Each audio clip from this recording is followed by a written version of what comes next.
अयि भोः मान्याः, अहमस्मि वरलक्ष्मीः। अहं संस्कृतपरिषदि सहाचार्या अस्मि।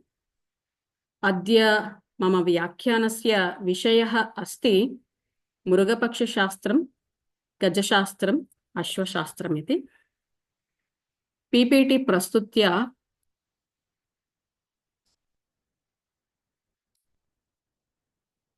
संस्कृत आङ्ग्ल भाषाभ्यां व्याख्यानं प्रस्तौमि।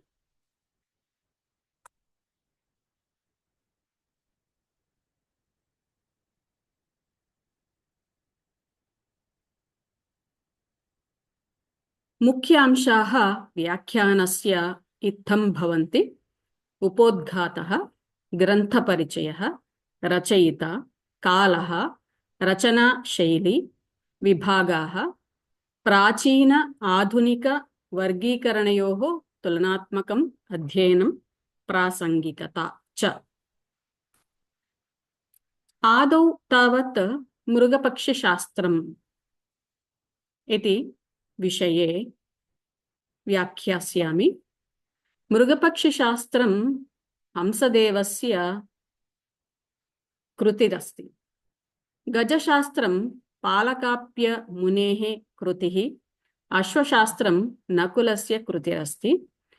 अश्वशास्त्रमेव अपरनाम्ना अपि आहूयते। अपरः ग्रन्थः अपि शालिहोत्रसंहिता इति। अस्य कृतेः रचयिता शालिहोत्रमुनिः। एते स्वतन्त्ररचनाः मृगपक्षिणां विषये अथवा अश्वानां विषये, गजानां विषये स्वतन्त्रग्रन्थाः सन्ति। किन्तु केषुचित् अन्येषु ग्रन्थेषु अपि मृगानां, पक्षिणां, गजानां, अश्वानां च उल्लेखः, वर्णनमस्ति, विवरणमस्ति। अधिकतया शिवतत्त्वरत्नाकरः, अर्थशास्त्रं, बृहत्संहिता इत्यादि ग्रन्थेषु अपि अवलोकयितुं शक्नुमः।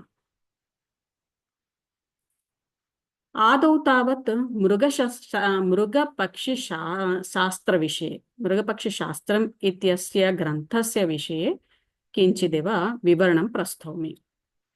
पूर्वमेव अहं विवृतवती यत् मृगपक्षिशास्त्रस्य रचयिता हंसदेवः।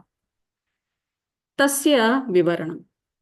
हंसदेवः तावत् जैनकविः, मण्डकग्रामवासी। जिनपुरम् इति किञ्चित् राज्यमस्ति। तस्य शासकः शौढदेवः। तस्य आस्थानकविः हंसदेवः। कालः अस्ति क्रिस्ताब्दिः 13 ग्रन्थे एव एतद् विवरणं वयं द्रष्टुं शक्नुमः। इति मण्डकग्रामवासिना श्रीहंसदेवेन विरचिते मृगपक्षशास्त्रे शौढभूमिपालशासनाज्ञया गुम्फितं हि मृगपक्षशास्त्रम्। अधुना ग्रन्थस्य विवरणं, तस्य स्वरूपं कथम् अस्ति पश्यामः। मृगपक्षशास्त्रं पूर्णतया पद्यमयम्। अनुष्टुप् छन्दसि श्लोकाः गुम्फिताः। तत्र इमे भागाः सन्ति। पूर्वपीठिका, अनन्तरं प्रथमभागः। अस्मिन् प्रथमभागे 88,900 श्लोकाः सन्ति। द्वितीयभागः, अत्र 16,700 श्लोकाः सन्ति। वैदर्भी शैली दृश्यते। शास्त्रविषयः इत्यतः विरलः अलङ्कारप्रयोगः अस्ति। भाषा गभीरा, शास्त्रविषयवर्णनानुकूला च अस्ति। मृगपक्षिणां वर्णनमस्ति इत्यतः सुन्दरं प्रकृतिचित्रणं लक्ष्यते। एकम् उदाहरणं प्रस्तौमि। नानामहीरुहच्छाया निरस्तादित्य प्रविश्य तेजसं महारण्यभुवं प्राप सर्वसत्त्वसमन्विताम्। महाराजः शौढः जिनपुराधिपः महारण्यं गतः। कीदृशं महारण्यं? नानामहीरुहाः इत्युक्ते नानाविधवृक्षाः सन्ति। ते वृक्षाः घनच्छायां कल्पयन्ति। तया छायया सूर्यतेजसः निरोधः भवति। अतः तत्र सूर्यप्रकाशः एव न भवति। पूर्णतया छायाच्छन्नम् अस्ति अरण्यं। बहु शीतलं छाया च अस्ति इति। घनच्छाया। पूर्वपीठिका प्रथमभागः, द्वितीयभागः, एवं त्रयः भागाः सन्ति इति वयं ज्ञातवन्तः। तर्हि पूर्वपीठिकायाः विशेषाः के सन्ति?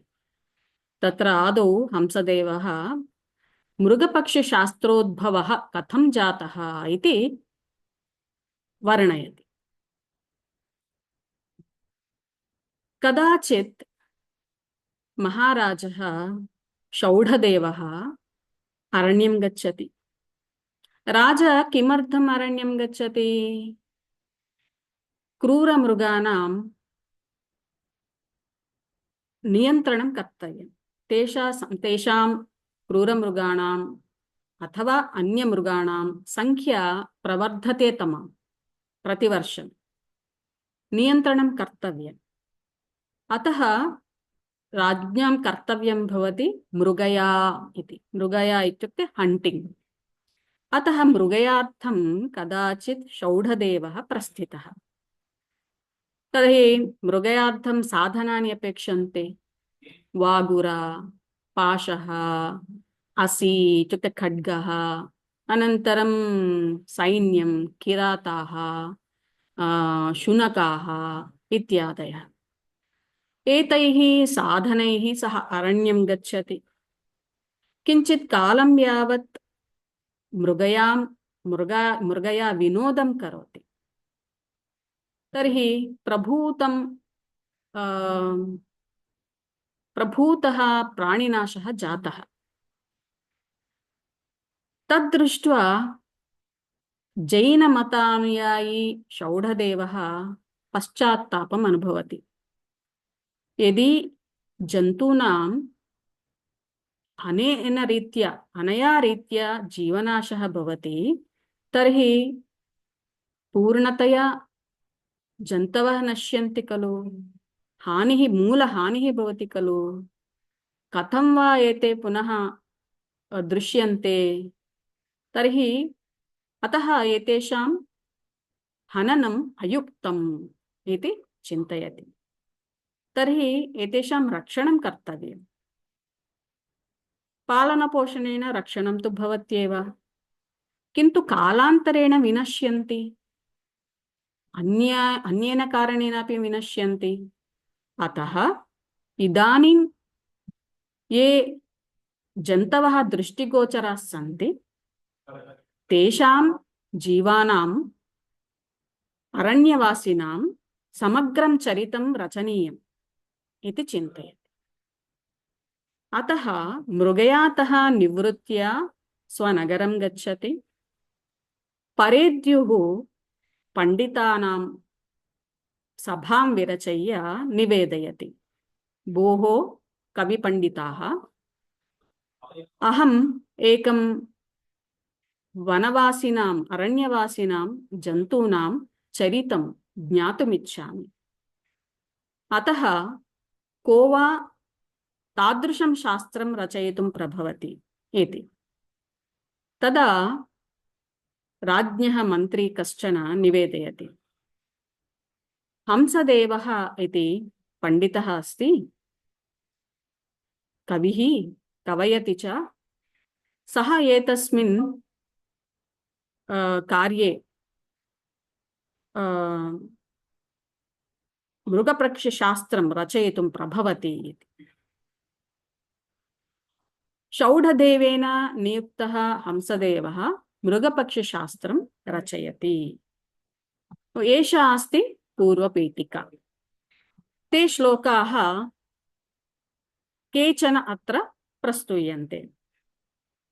वागुरापाशचापासि प्रेरणैस्ताडनैरपि जीवनाशो यदि भवेदेतेषां प्राणिनामिह तन्मूलहानिरेव स्यात् क्व नु दृश्याश्च ते पुनः अतो हननमेतेषामयुक्तमिति मे मतिः।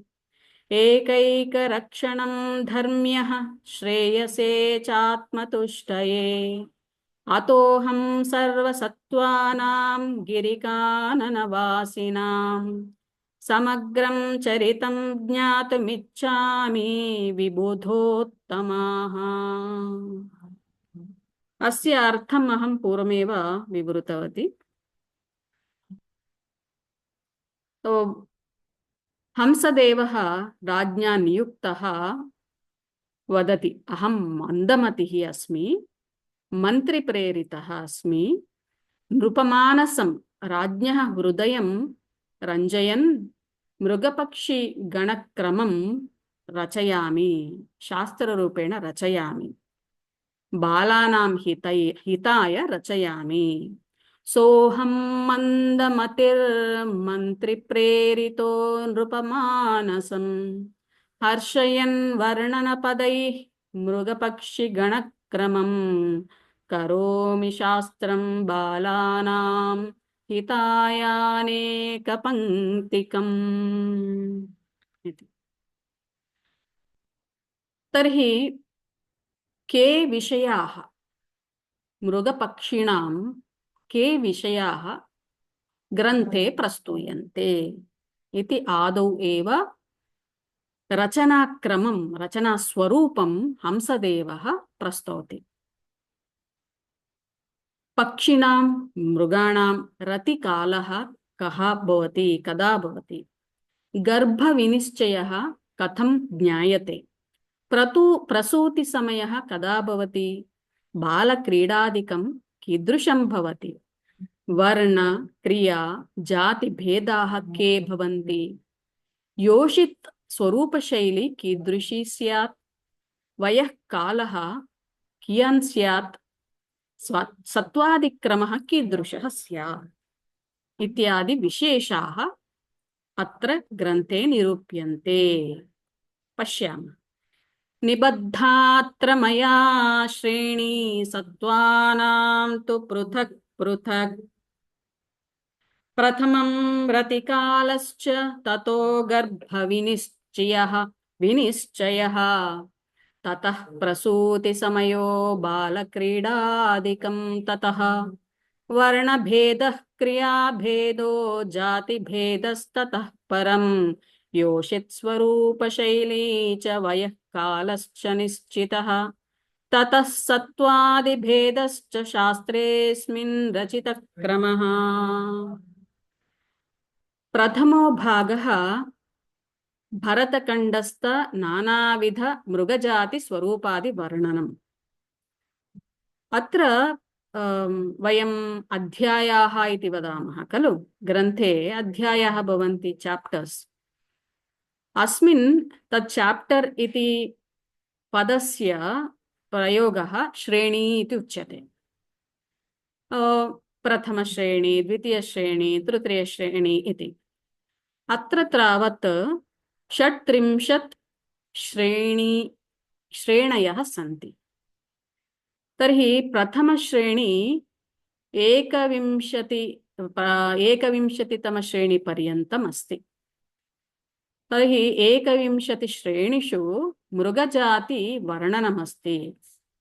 द्वितीयो भागः भरतखण्डस्थ नानाविध पक्षिजातिस्वरूपादिवर्णनमस्ति।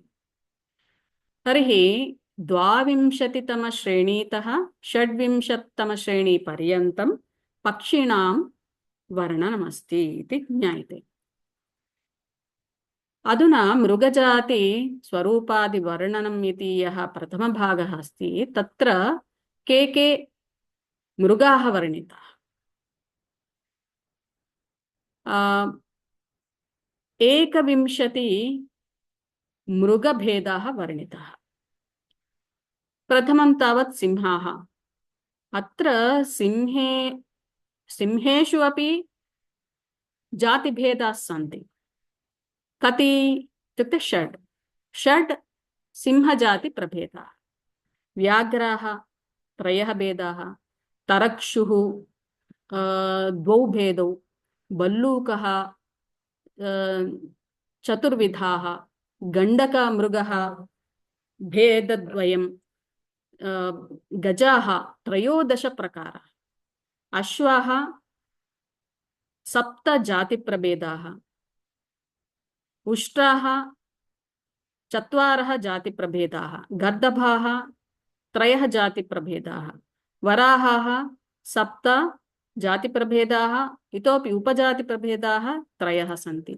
महिषाः 5 जातिप्रभेदाः, वृषभाः 7, धेनवः 2, अजाः 5, हरिणाः 14, उपभेदाः 5, चमूरुः 4, कपिः 8, शृगालः 6, बिडालः 5, मूषकशशाः 4, उरुकाः 3, शुनकाः 6 च। द्वितीयभागे पक्षिजाति स्वरूपवर्णनं। तत्र हंसः 7 जातिभेदाः, चक्रवाकः 3, सारसः। अत्र उपभेदाः अपि सन्ति, 2 2 2 2 2 च। गरुडः 2 2, गृध्रः 4, 2 2, अत्र उपभेदाः। काकः 12 जातिभेदाः सन्ति।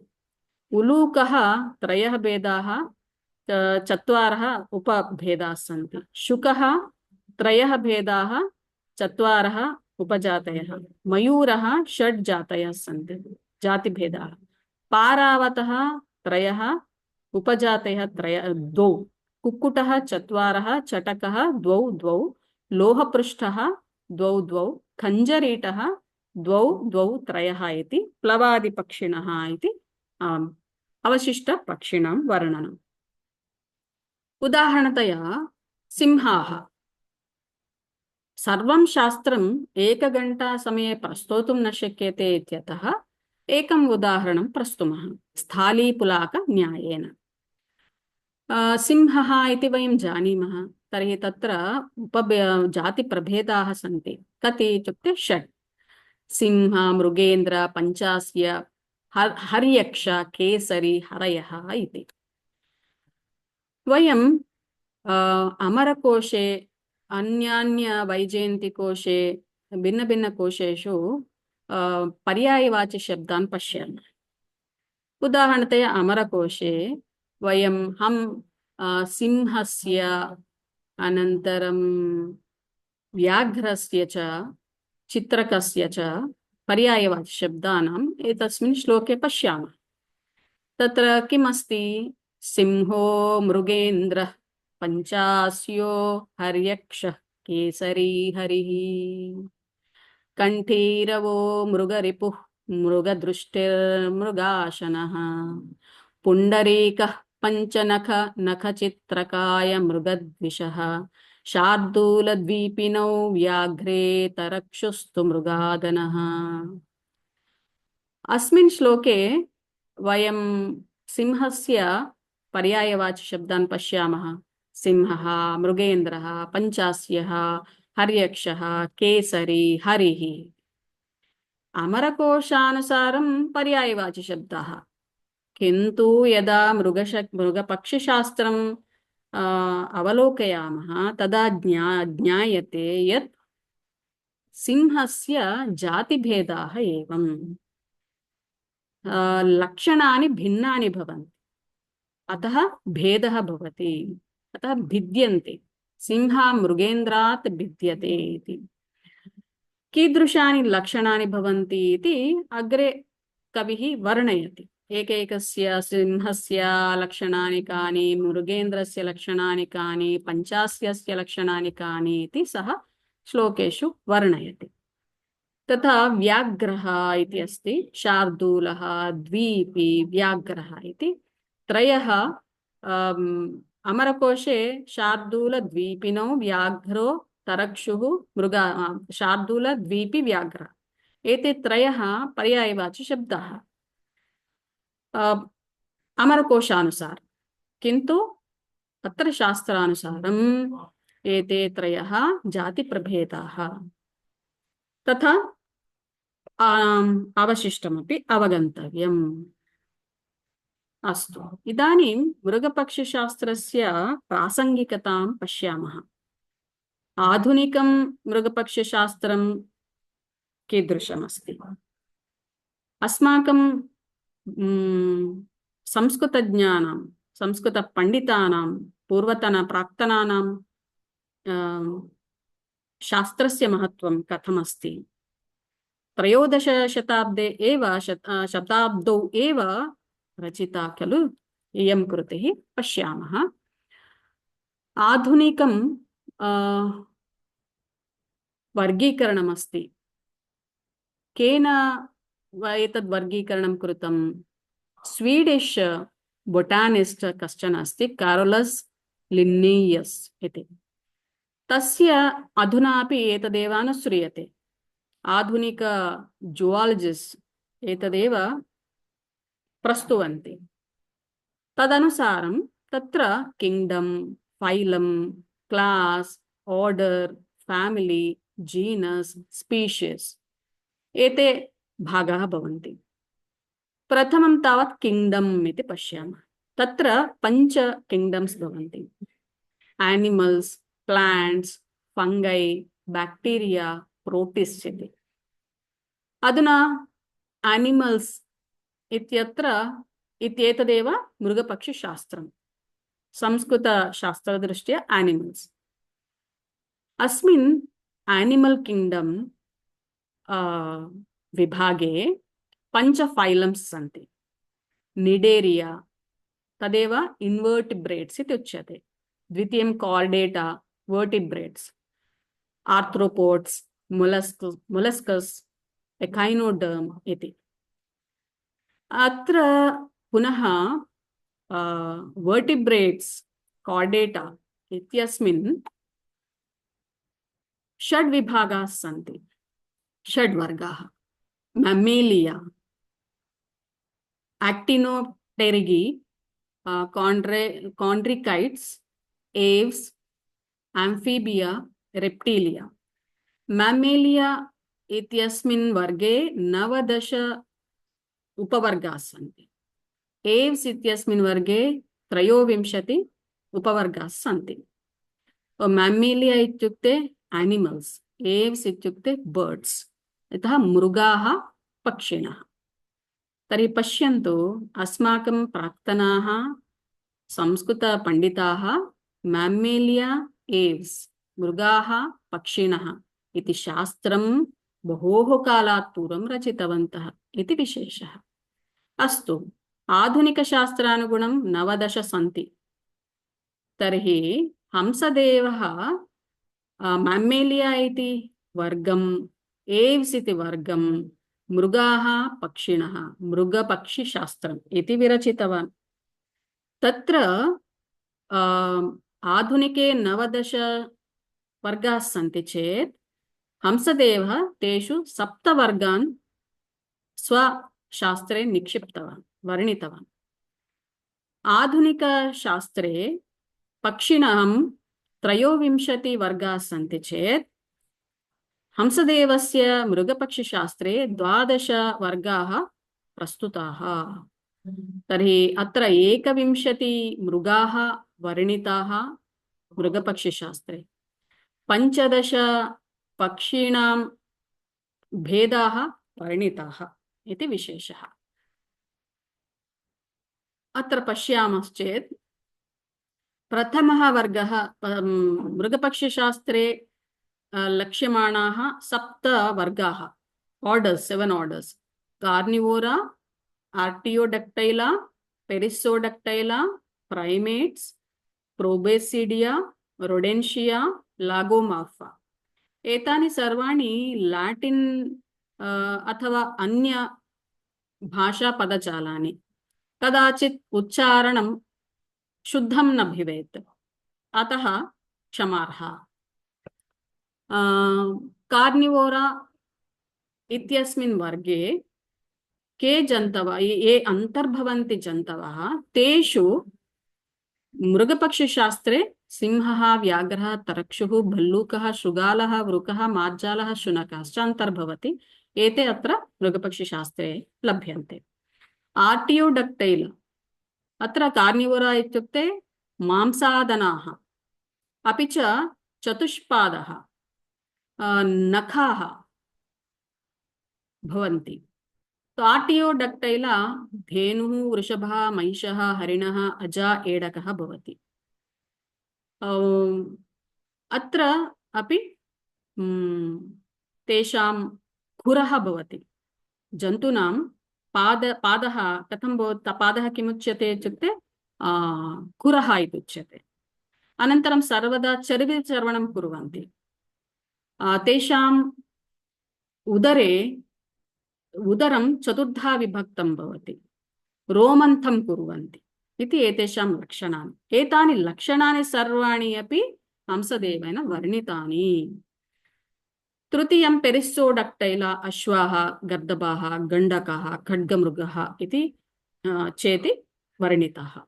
प्रैमेट्स् वानरः, प्रोबेसीडिया तदेव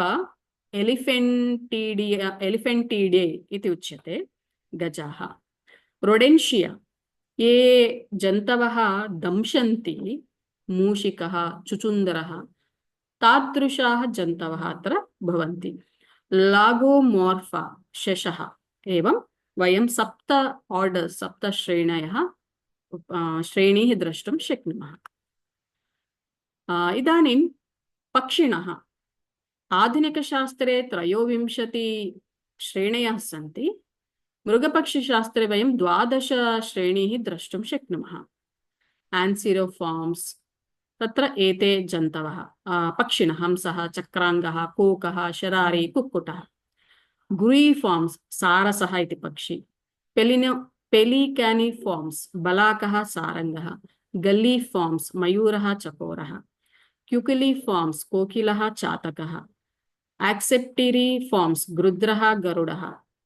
सिकोनिफार्म्स्, क्रौञ्चः, बकः। पैसेरिफार्म्स्, काकः, चटकः, दार्वाघाटः, खञ्जरीटः। सिटासिफार्म्स्, शुकः, कीरः, शारिका। कोलम्बिफार्म्स्, पारावतः, कपोतः। कोरासिफार्म्स्, चाषः। स्ट्रेगिफार्म्स्, उलूकः चेति।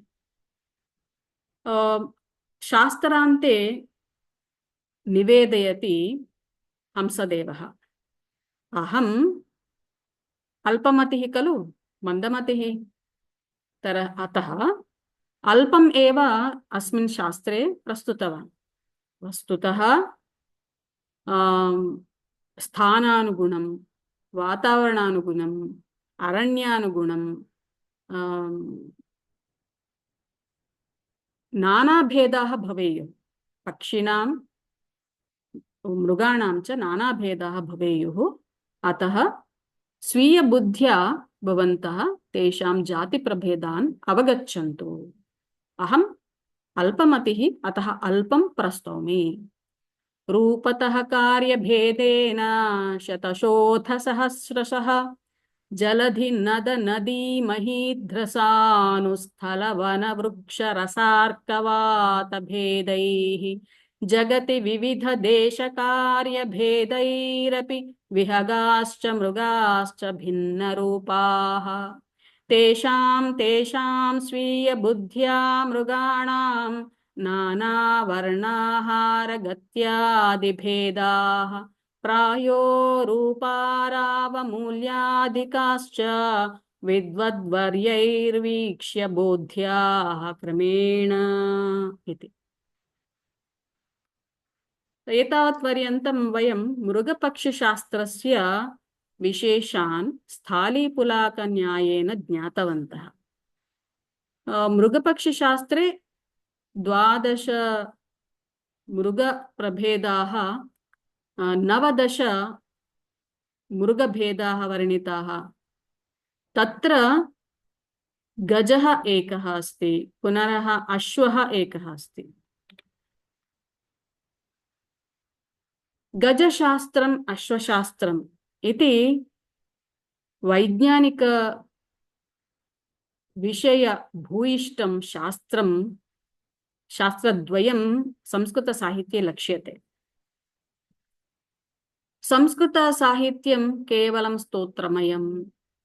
वयं वेदसाहित्यं पश्यामश्चेत् अधिकतया स्तुतिमयं भवति, देवतास्तुतिपरकाः मन्त्राः भवन्ति। किन्तु तेषु अपि वैज्ञानिकपराः मन्त्राः भवन्ति, किन्तु सामान्यजनैः न ज्ञायन्ते। अतः पूजापाठादिषु उपयुज्यते संस्कृतं। संस्कृतं नाम तावदेव इति चिन्तयन्ति। संस्काराणां, विवाहादिसंस्काराणां उपयुज्यते तदेव संस्कृतं, तावदेव संस्कृतसाहित्यम् इति वयं मन्यामहे, भ्रान्तिम् अनुभवामः। तत्र एतादृशमपि शास्त्रं भवति, गजशास्त्रम्, अनन्तरम् अश्वशास्त्रम्। किमर्थं स्वतन्त्रतया गजशास्त्रं प्रादुर्भूतम्, अश्वशास्त्रं च प्रादुर्भूतम् इति पृच्छामः चेत् तत्र वक्तुम् एवं शक्नुमः। प्राचीने काले विशालानि राज्यानि आसन्, तदनन्तरं लघु लघु संस्थानानि आसन्। तेषां राज्यानां मध्ये राज्यरक्षणार्थं सैन्यपोषणं भवति स्म, सैन्यसंरचना भवति स्म। चतुर्विध सैन्यं भवति। एकं गजबलम्, आश्विकबलं, पुनः रथिकबलं, रथबलं, पुनः पदातिदलम् इति। गजानाम् अश्वानां, रथसैन्ये अपि अश्वानाम् उपयोगः भवति। अतः गजानाम् अश्वानां प्राधान्यमासीत्। गजानां सङ्ग्रहणम्, अनन्तरं गजानाम् अश्वानां सङ्ग्रहणं, पालनं, पोषणं, चिकित्सनं चेति महत्त्वपूर्णं कार्यमासीत्। अतः चिकित्सकाः प्रादुर्भूताः, चिकित्साशास्त्राणि प्रादुर्भूतानि। तेषु गजशास्त्रं पालकाप्यमुनिना विरचितम्। अत्र गजशास्त्रे गजानां स्थानानि, आवासस्थानानि कानि इति वर्णयति। चेदिराज्यम्, एतत् चेदिराज्यमेव शिशुपालेन पालितमासीत्। दशार्ण, आङ्गरेयक, कालिङ्ग, अपरान्त, सौराष्ट्र, पाञ्चनद इति। वयम् अत्र जन्तु एतेषां गजानां संरक्षणस्थानानि अपि, वनानि अपि वयं द्रष्टुं शक्नुमः। किरातविषय, पश्चिमवनं, वायव्यवनम्, उत्तरवनम्, ईशान्यवनम् इति भवति स्म। इदानीं वयम् आधुनिककाले अभयारण्यम् इति वदामः, एनिमल् साङ्क्चुरीस् इति वदामः, टैगर् साङ्क्चुरीस्।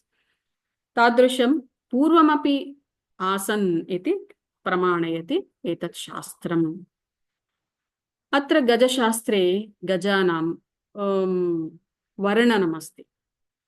तेषां शारीरिकपरिमाणदृष्ट्या वर्णम् आधारीकृत्य, अनन्तरं सिंहस्य, गजस्य दन्तः भवन्ति, दन्तानां वर्णस्य परिमाणस्य आधारेण शुण्डः भवति, गजस्य शुण्डः भवति। तस्य आधारेण, तस्य परिणामस्य आधारेण, आकृत्याः आधारेण गजानां प्रभेदाः निर्णीयन्ते। उत्तम अधम उत्तम मध्यम अधम जातीनां वर्गीकरणं क्रियते। यथा आधुनिकाः शास्त्रज्ञाः प्रस्तुवन्ति विशेषान्, तथैव ततोप्यधिकम् अत्र वयं द्रष्टुं शक्नुमः। उदाहरणतया प्राच्यवनस्थाः गजाः एवं वर्णः टॉनी कलर् भवति इति, तेषां नखाः अल्पाः भवन्ति इति, स्थूला शुण्डा भवति इति, उदरं बहु विशालं भवति इति च वदति। पुनः गजानां प्रभेदाः, तत्र शुद्धाः इति, मिश्रजातिः इति, शुद्धजातिः मिश्रजातिः भवति इति वर्णयति। शुद्धजातिः त्रिविधाः: भद्रगजः, मन्दगजः, मृगगजः इति। भद्रगजमुनेक्किराजु इति अहं कदाचित् बाल्यकाले एकस्मिन् बाल्यगीते श्रुतवती। भद्रगजमुनेक्कि ऊरेगिनाडु राजु इति। तत्र भद्रगजमु इत्युक्ते बहु सुन्दरगजः इति अहं चिन्तयामि स्म। यदा मृगशास्त्रपठनानन्तरं ज्ञातम्, अत्र गजस्य या शुद्धा जातिः अस्ति तस्मिन् एकः प्रभेदः भद्रगजः इति। तो मन्दगजः, यः मन्दं चलति, अपि च मन्दगमनं, वयं मन्दगमनम् इति वदामः, मन्दगजगमन इति। तो अत्र तत्पदं मन्द इति जातिप्रभेदं सूचयति। मिश्रजातिः 18 भवति इति वर्णयति कविः। यदा किराताः राजभिः नियुज्यन्ते, वनं गत्वा मृगयां कृत्वा गजाः पाशुरैः बन्धनीयाः। बन्धनानन्तरं राज्यम् आनीय गजलक्षणानि चिकित्सकैः, गजशास्त्रतल्लजैः परिशील्यन्ते। तेषां लक्षणानि शास्त्रानुसारं लक्षणानि परिशील्य उत्तम मध्यम गजान् युद्धाय नियोजयन्ति। अधमान् गजान् तु भारवाहकरूपेण उपयुङ्क्ते। तर्हि ते युद्धगजाः इति, भारवाहकाश्चेति तेषां लक्षणानि आश्रित्य, गजानां लक्षणानि आश्रित्य विभागं कल्पयन्ति। एतत् सर्वं विवरणं वयं गजशास्त्रे द्रष्टुं शक्नुमः। पुनः यतोहि तदा गजाः, इदानीं तु यान्त्रिकवाहनानि सन्ति, तेषु दिनेषु यातायातव्यवस्थार्थं, प्रमुखतया युद्धार्थं, देशरक्षणार्थं पशूनामेव, विशिष्य गजानाम् अश्वानां च उपयोगः महान् आसीत्। तदर्थं चिकित्सकाः अपि अधिकसङ्ख्याकाः भवन्ति स्म। गजशास्त्रतल्लजाः अपि भवन्ति स्म। युद्धे भागं ग्रहीतुम् अपेक्षितं प्रशिक्षणं दातुं प्रशिक्षकाः अपि भवन्ति स्म, गजशिक्षकाः। ते मावटिकः इति तेलुगु पदं भवति, संस्कृतपदम् मम स्मृतिपथं नायाति, अनन्तरं वदामि। तदनन्तरं ये स्नापयन्ति ते सर्वेपि, अनन्तरं संवाहकाः मर्दनं कुर्वन्ति, स्नापयन्ति। ते सर्वेपि सेवकाः गजसैन्याय नियुज्यन्ते स्म। तेषां पोषणं कथं भवेत्, अनन्तरं चिकित्सा कथं भवेत् इत्यपि विचाराः अत्र प्रकटिताः, शास्त्रे प्रकटिताः। वस्तुतः गजाः सात्विकाहारं खादन्ति, तृणादानाः, तृणमत्ति, किन्तु युद्धे भागं ग्रहीतुम् अपेक्षितं रजोगुणं प्राप्तुम् अथवा तामसगुणं प्राप्तुं, विशिष्य रजोगुणं प्राप्तुम् अपेक्षितं आहारं दीयते, अपेक्षितं भोजनं दीयते। तत् मांसाहारः, अनन्तरं मादकद्रव्यं, तन्नाम पानं, द्राक्षापाकः दीयते। कथं तस्य निर्माणं कर्तव्यं?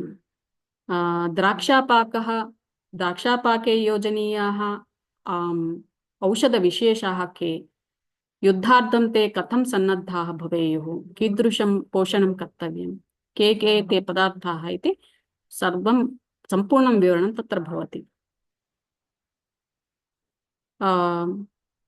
हिङ्गु इति वदामः, शुण्ठी इति वदामः, शुण्ठी, गुडः, सौवर्चल इत्यादि पदार्थाः भोजने मिश्रयित्वा दीयन्ते। कारणं युद्धे ये भागं गृह्णन्ति अथवा व्यायामे ये भागं गृह्णन्ति तदा गजानां देहे वेदना जायते, श्रान्तिः जायते। तस्य अपगमनाय एतादृशाः औषधयः दीयन्ते, औषधानि दीयन्ते। यद् अहम् अधुना विवरणं प्रस्तौमि तत् सर्वमपि संस्कृतभाषया प्रस्तुतमस्ति गजशास्त्रे। अधुना किञ्चिदिव अश्वशास्त्रं परिशीलयामः।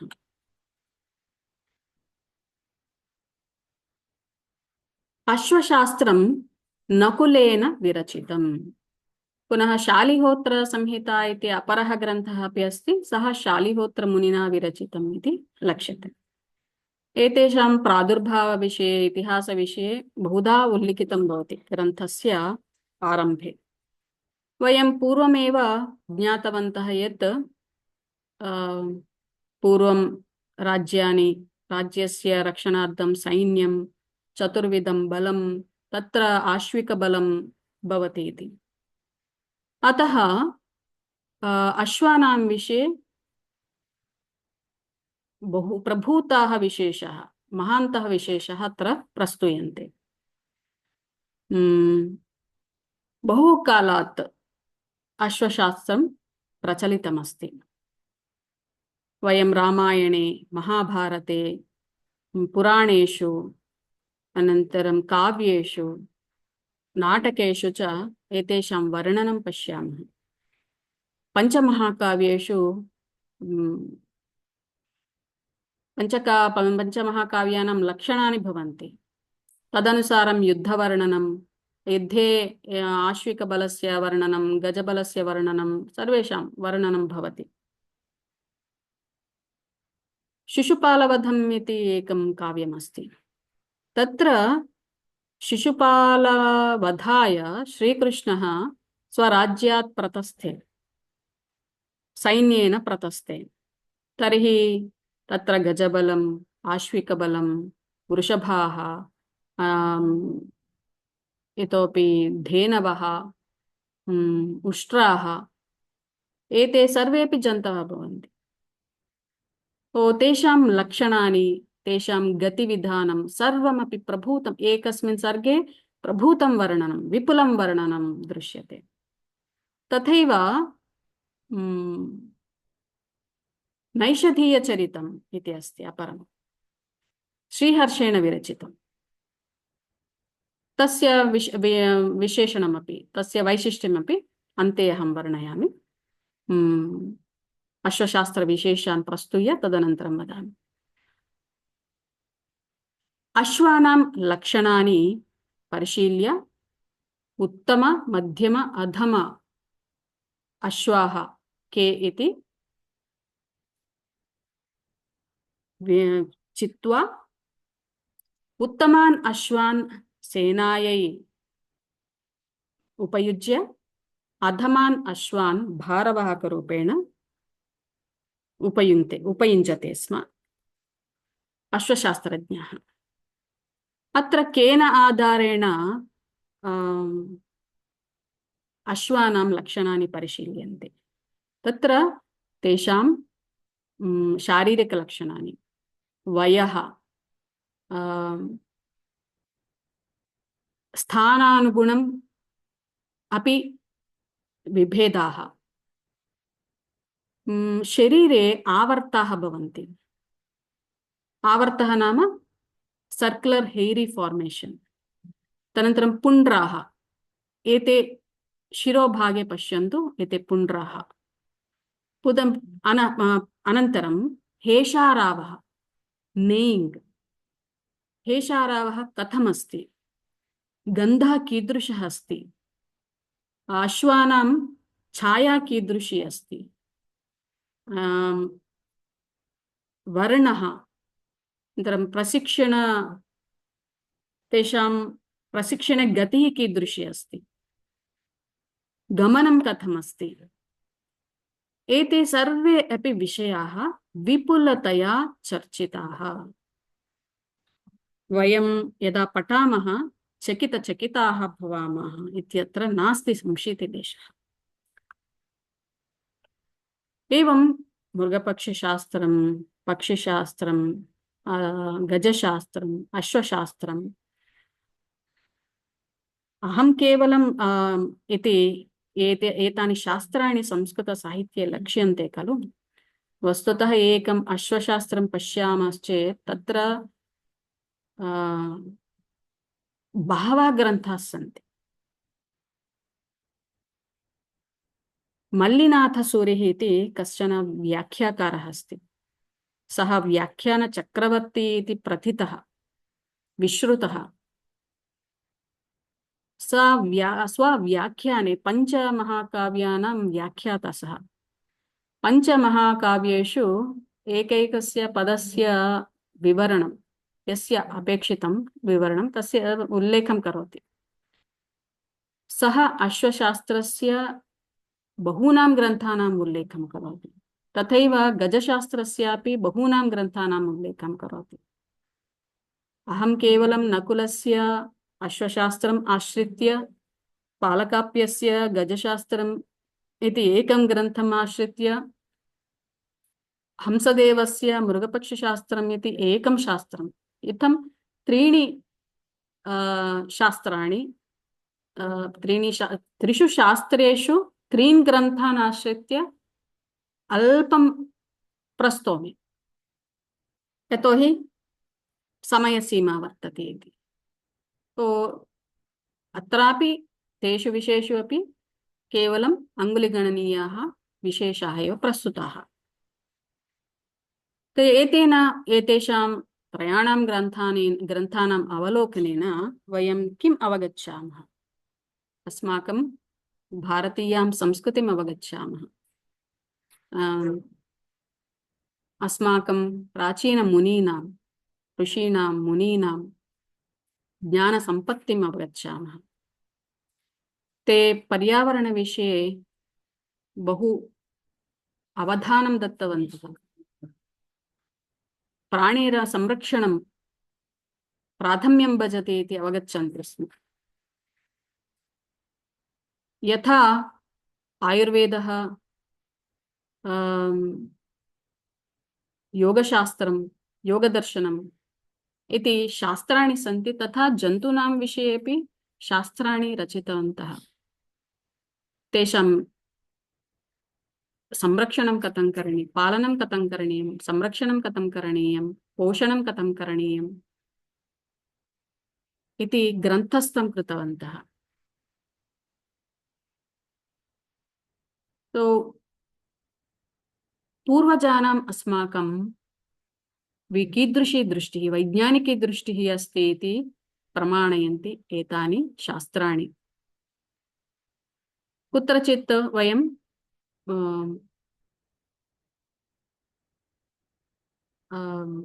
यज्ञादिषु यागादिषु एतेषाम् उपयोगमपि द्रष्टुं शक्नुमः। तर्हि तानि तु बहु कालात् पूर्वं विरचितानि शास्त्राणि। अधुनातनकाले तेषाम् उपयोगिता अस्ति वा? अधुना यातायातार्थं वाहनानि सन्ति, वायुयानानि सन्ति, नौकाः सन्ति। एतेषाम् उपयोगिता न भवति, अतः शास्त्राणि व्यर्थानि खलु अधुना इति वयं चिन्तयितुं न शक्नुमः। अद्यावधि गजानाम् उपयोगः अरण्ये, गहनारण्ये भवति। अश्वानाम् उपयोगः पर्वतप्रदेशेषु अधुनापि सेनाबलम् अस्ति, इंडियन आर्मी कैवलरी अस्ति। तेषां पोषणम् अधुनापि अपेक्षितम्। देवालयपरिसरेषु गजानां विनियोगः भवति, तेषां संरक्षणं, पोषणं, पालनम् इत्यादिकम् अधुनापि प्रचलति। एतेषां शास्त्राणाम् अध्ययनम् अधुनापि कर्तव्यम्। पालनम्, आचरणं, तस्य अवगमनं, प्रसारः, प्रचारः भवेत्। अहं नैषधीयचरितस्य उल्लेखं कृतवती। तत्र नलः प्रधानपात्रमस्ति, नायकः अस्ति। नलः अश्वविद्याकुशलः इति तत्र उल्लेखः भवति। प्रथमे सर्गे पूर्णतया अश्वस्य वर्णनमस्ति। नलः स्वराज्यात् प्रतस्ते उद्यानवनं गच्छति, अश्वम् आरुह्य गच्छति। तस्य अश्वस्य गतिः कीदृशी इति वर्णयति। बहु सुन्दरं वर्णनं। तद् कविः नलस्य वर्णनसन्दर्भे अश्वस्य वर्णनं करोति, कथं तस्य अङ्गस्य चलनं भवति इति। कथम् अनन्तरं कदा वा सः वर्णयितुं शक्नोति? नाम यः कवयति सः शास्त्रज्ञः भवेत्, गजशास्त्रज्ञः भवेत्, अश्वशास्त्रज्ञः भवेत्, धनुर्वेदस्य तल्लजः भवेत्, खड्गशास्त्रज्ञः भवेत्। एवं बहूनां लक्षणग्रन्थानां पाण्डित्यं भवेत्। अतः काव्यशास्त्रेषु, काव्यप्रकाशादिषु कवेः योग्यताः काः इति वर्णयति। गजतुरगखड्गादिलक्षणग्रन्थानां पाण्डित्यम् अपेक्षते यदि कश्चित् काव्यं रचयितुम् इच्छति इति वदति। केवलं एवं प्रतिभा अपेक्षते। काव्यं रचयितुं प्रतिभा अपेक्षते। प्रतिभा कथं सम्पाद्यते इत्युक्ते एतादृश ग्रन्थानां पठनेन भवति।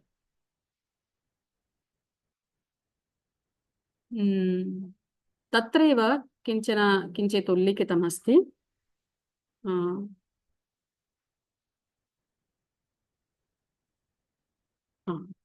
प्रतिभा सम्पन्नः कविः एव काव्यं रचयितुं शक्नोति।